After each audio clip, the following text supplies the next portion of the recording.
show people.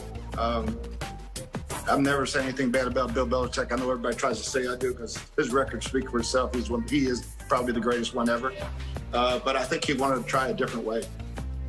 Yeah, and there's nothing wrong. By the way, it worked, and there's nothing wrong with that. It's okay being part of a system. We see this all the time in corporate America, where people are part of a corporation, they're an executive, they do well, and at some point they get kind of turned off by the pressure from the corporation. They go out and they form their own business. And Brady's like, all right, I kind of want to be more of a free spirit. I want to kind of do things. I want to have a say in personnel. And by the way, as somebody pointed out yesterday on our show, Leonard Fournette scored in the Super Bowl, Antonio Brown scored in the Super Bowl, and Gronk scored in the Super Bowl. Those were all three Brady guys. So, he wanted all those guys, and they all scored. So maybe Tom's got a little sense of personnel that works too. Well, we had these conversations about who was more responsible for the New England dynasty for years before Brady even left. Was it Bill? Was it Brady? What percentage do you give Bill because he handles the roster? What percentage do you give Brady because he's on the field? I still don't know that we'll ever really have the answer of who was more responsible, but we know that Brady was the one who got it done at the end of the day because he's validated in what he did in Tampa. Yeah. He is the engine that makes all of that go. Belichick may have put together the structure and established the culture and set up the way that all of it was going to work, but Brady was the engine that made it go. And I don't know whether credit really matters when it comes to the New England dynasty, because I don't think we're ever going to see anything like that again in the history of the NFL.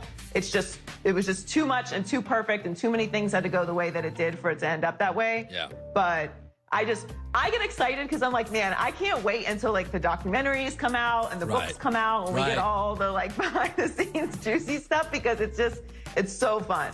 Well, this Tampa Bay Super Bowl has just been amazing. Yeah, Florida's had a history of this. The Heat, the Marlins, and now maybe the Buccaneers, where no state tax, weather is warm. A lot of these leagues are in the deep fall and the winter.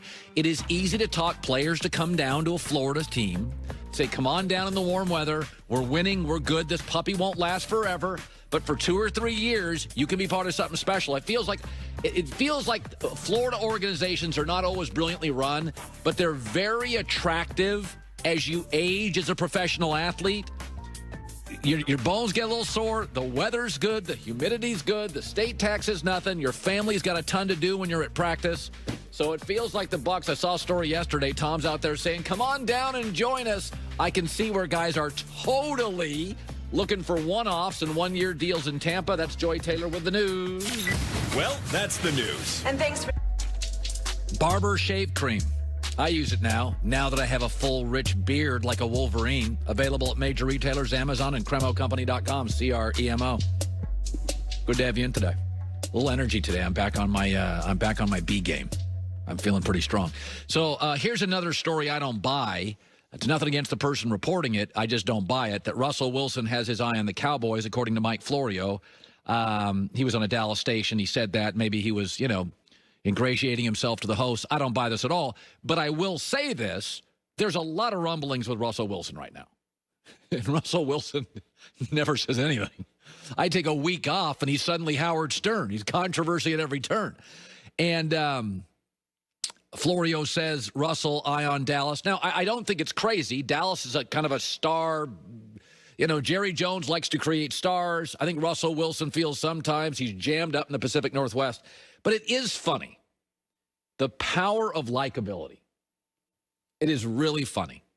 So Mike Tomlin has not had a losing season in 14 years. That's pretty remarkable. He gets ripped all the time. Andy Reid dominated the NFC for 5 years. Dominated it. And was good for over 10. They fired him. Belichick dominates the entire league for 20 years. Brady leaves. He's 7-9, and there's critics everywhere. Pete Carroll, crickets. Because he's likable. He's chawing on that gum 100 miles an hour. He's available for interviews. I think Pete's a nice guy. He's a fun guy. He's got big energy. Got big energy, Pete. But does anybody ever go, and I like him, but he was fired twice in the NFL. He left USC and NCAA quicksand. They've never recovered. He was 14-18 before Russell Wilson got to Seattle. His coveted defense his last 4 years have ranked 11th, 16th, 26th, and 22nd. He now has incredible power in personnel. In fact, that's why the GM, John Snyder, almost left to take the Lions GM job. And their draft picks have been all over the map. That Jamal Adams trade, there's no safety in the NFL worth 2 first-round picks. Pete made that happen. The Rashad Penny first-round pick was a mess. It was a draft loaded with running backs. You could have gotten Rashad Penny in the second, third round. He's never played. There's a Doc Rivers quality here. And I like Doc and I like Pete. But Doc Rivers got fired. Doc Rivers has a presence, like Petey had an early title. He'd been fired a few times, but there's a likability, there's a presence. But Doc Rivers ultimately paid the price last year because the Clippers underachieved. And you tell me, since they won the Super Bowl, doesn't it feel kind of like Seattle is making crap up as they go? Kind of? I mean, in 2018, they lead the NFL in rushing. Lead the NFL. 2019, like 19th. Just stop running the ball.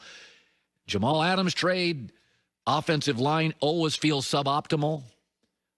Even in Los Angeles, if you mention Pete, if you criticize him, I mean, people don't like it. There's just, Seattle feels like something is off.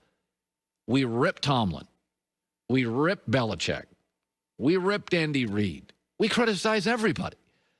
Has anybody ever said that franchise up in Seattle feels lopsided? Pete controls personnel. Pete controls the defense. Pete controls the offensive line. The offense looks prehistoric. Just a little pushback, a little. I'm not asking for dismissals and firings, but it is interesting. There is this Pacific Northwest shield around Pete, and if the downside to having all that power, and outside of Belichick, nobody in the NFL has more power than Pete Carroll. Andy Reid does not have this much power. Brett Veach runs personnel.